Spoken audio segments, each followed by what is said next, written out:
Ever wondered why it is so hard to leave Apple? Every Apple device holds a secret that even its owner cannot access.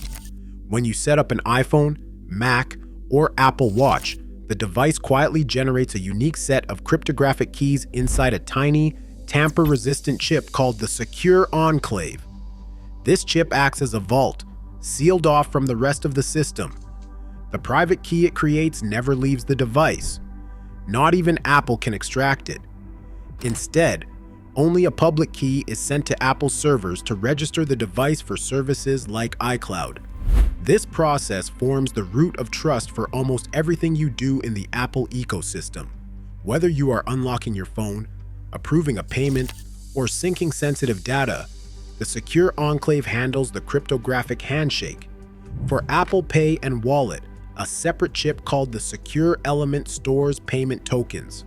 These tokens are tied to the specific hardware, so even if you try to copy them, they are useless anywhere else.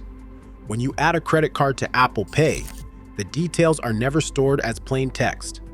Instead, the Secure Element generates a one-time use token and a device-specific identifier. That is why, if you lose your phone or buy a new one, you have to set up your cards from scratch. The same principle applies to end-to-end encrypted services like iCloud Keychain. The encryption keys are created and stored only on your devices. They are never uploaded to Apple servers in a form that could be used elsewhere. This means that the secrets protecting your passwords, health data, and home configuration are locked to the original hardware. If you try to move these secrets to another device or platform, you hit a dead end. The system is designed so that only Apple devices that participated in the original key exchange can access your most sensitive data. This invisible architecture is what makes the Apple ecosystem feel so seamless and so hard to leave. Sophie thought selling her old iPhone would be as easy as wiping the device and handing it to the next owner. But after listing it online, she ran into an unexpected wall: activation lock. Even after a factory reset, the phone demanded her original Apple ID and password before it would let anyone set it up again.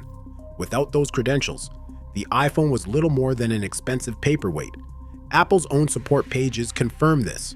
Activation lock is automatically enabled when you turn on Find My, and it can only be removed by entering the original account information. No exceptions, not even for resale or gifting. If you've forgotten your password or lost access to your Apple ID, Apple support may help, but the process can take days and often requires proof of purchase. For Sophie, this meant digging up receipts from years ago and wading through verification emails just to unlock a device she thought she already owned. The same story repeats with other Apple hardware. AirPods and Apple Watches use similar account binding, pairing them tightly to a single Apple ID. Even accessories that claim to be universal, like certified Lightning cables or MFI chargers, must contain special Apple-approved chips to work reliably. Manufacturers pay for this certification, and any accessory that skips it risks being blocked by future software updates. The friction isn't just technical, it's deeply personal. Sophie's attempt to pass along her iPhone turned into a lesson in how Apple's security design, while protecting owners from theft, also makes it much harder to move on or share devices. This is where the convenience of Apple's ecosystem becomes a double-edged sword, seamless when you stay, but stubbornly resistant when you try to leave. Michael never thought much about his phone until a group chat changed everything. At first, it was just a blue bubble among friends. Nothing special, just the default color when texting on an iPhone.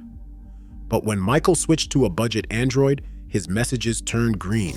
Suddenly, the group chat felt different. Friends teased him about the green bubble, inside jokes flew past, and photos he sent arrived blurry or out of order. When he tried to react to a message with an emoji, the group only saw a separate text that said, "Michael liked, see you at 7." The subtle shift created an invisible wall, making him feel like an outsider in conversations that once felt effortless. It wasn't just about color.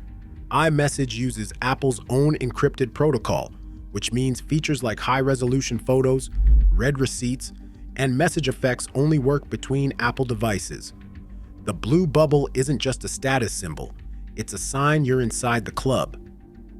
For Michael, the social pressure was real, and it didn't stop at texting. At work, he missed the ease of AirDrop. Colleagues with Macs and iPhones could send files instantly by dragging and dropping, and Michael had to juggle emails, cloud links, and USB drives.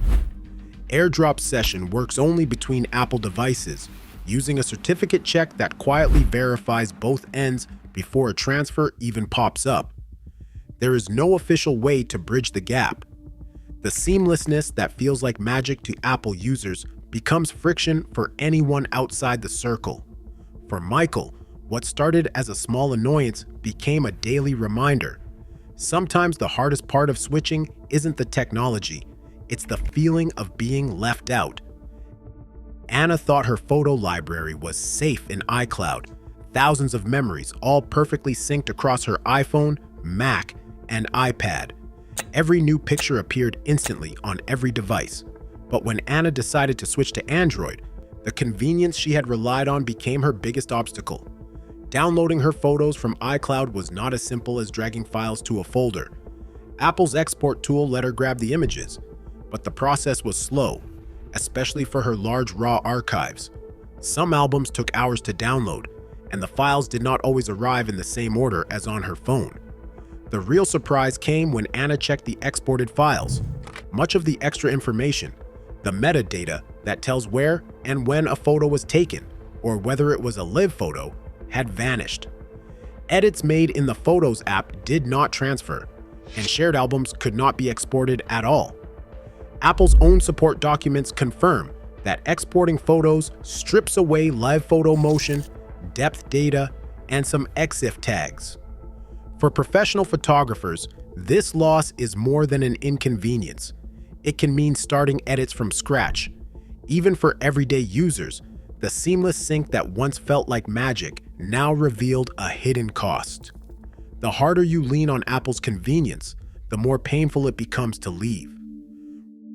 Raj starts his day the way most Apple users do, juggling an iPhone, a MacBook, and an iPad. He's used to picking up a document on one device and finishing it on another, barely thinking about the handoff. But today, he times himself doing the same tasks without any Apple continuity features.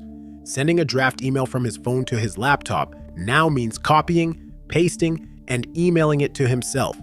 What took 12 seconds before drags out to nearly 40 seconds. Opening a web link on his phone and continuing on his iPad. Without AirDrop, it is a manual process that takes 4 times as long. Even moving photos for editing, which used to be a background sync, now involves cables and waiting. Over a minute for what was once instant. The slowdown isn't just about lost seconds.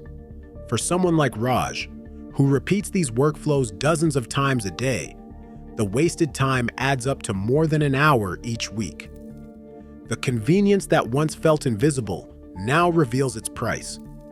The financial impact shows up just as quickly. Raj cancels his Apple One subscription and tries to rebuild the same bundle with separate services. Spotify for music, Disney Plus and Max for video, Google One for storage, Xbox Game Pass for gaming, and a fitness app. The monthly cost jumps by more than $50. Over a year, that's $600 extra just to match what Apple packaged together. The bundle incentive disappears, and with it the sense of everything just working. For Raj, the real cost of leaving isn't just the hassle. It's the steady drip of lost time and rising expenses, hidden behind the smooth surface of Apple's ecosystem. Some barriers in the Apple ecosystem aren't just inconvenient, they're absolute. When it comes to sensitive data, like passwords, payment cards, and health records, Apple draws a line that cannot be crossed. If you have stored your login credentials using iCloud Keychain, you might expect to take everything with you. But while you can export basic passwords as a CSV file on a Mac, passkeys, the new, more secure login method, are trapped inside your device's secure enclave. There is no official way to export or transfer them to another platform. Certificates and private keys are locked down too, protected by encryption keys that never leave Apple hardware. The same goes for Apple Wallet. Each credit or debit card is assigned a unique token, generated by the secure element and tied directly to your device. When you upgrade your phone or switch to a new brand, you cannot simply transfer your cards. Instead, you have to re-enroll each one, a process that often means contacting your bank or card issuer all over again. There is no bulk export, no one-click move, just a hard reset. Health data hits another wall. While Apple lets you export your health records as a file, that export is strictly one way. You cannot re-import the data into a new device or third-party health platform without losing structure, context, and sometimes even accuracy. The original cryptographic protections are gone, replaced by a generic file that is little more than a snapshot. For users who have trusted Apple with years of personal health history, the realization is jarring. Some data, once inside the ecosystem, simply cannot leave. The friction here is not just technical, it is final. Right now, over 1 billion people find daily life shaped by Apple's invisible boundaries. As convenience and loyalty blur into dependency, the real question becomes, are you choosing your tech or is it choosing for you? The ecosystem's hold isn't just technical, it's quietly psychological. What's your next move?